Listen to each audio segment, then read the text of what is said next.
Well, British citizens are being advised not to travel anywhere in the world for the next 30 days because of the coronavirus pandemic. The Foreign Secretary, Dominic Raab, made the announcement in the House of Commons. So with immediate effect, I've taken the decision to advise British nationals against non-essential travel globally for an initial period of 30 days and, of course, subject to ongoing review.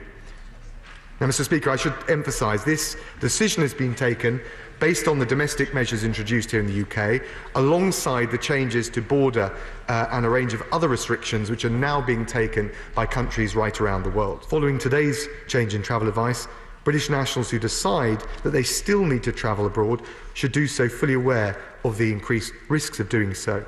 And that obviously includes the risk that they may not be able to get home if travel restrictions are subsequently put in place that they hadn't anticipated. So we urge anyone still considering travel to be realistic about the level of disruption they are willing and able to endure, and to make decisions in light of the unprecedented conditions that we face. With me now, our diplomatic correspondent, James Landale, watching that. And the question for many is, why now? Well, you heard the Foreign Secretary there talking about there's been unprecedented circumstances. This is an unprecedented move. No British Foreign Secretary has ever told the British people don't go abroad unless it's absolutely essential. And it reflects two things. One is the advice given by the government yesterday, namely, if you're telling everybody don't travel unless it's really essential in the UK, you've got to pretty much copy that for overseas.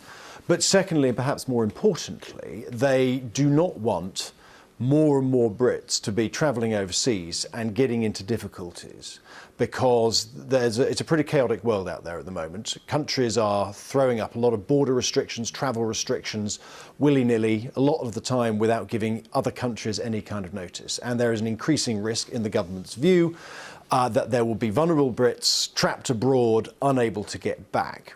And they don't want to add to that stock. There's already a fair number of them. They don't want that to be increased.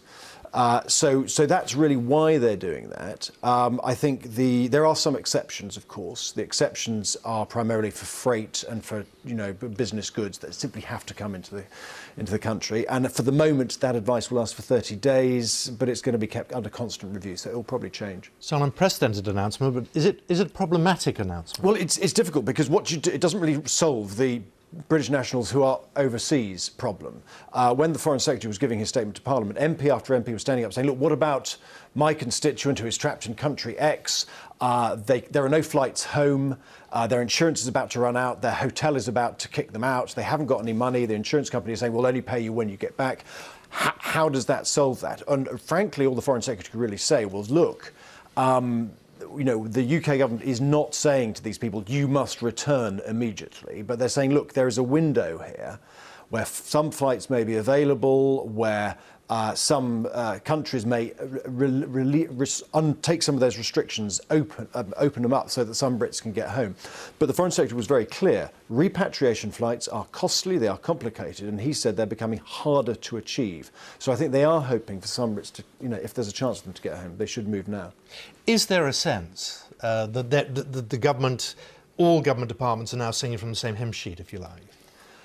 Yes and no. I mean, government is government, and departments move in sort of different phases now. But this is, the Foreign Office saying, look, this is our side of this particular case here, and there are going to be a lot of instances of British nationals trapped abroad who find themselves in difficult circumstances now, and there will be a test of the extent of the remit, if you like, of the British government, because frankly, the British government does not have the resources to fly everybody home.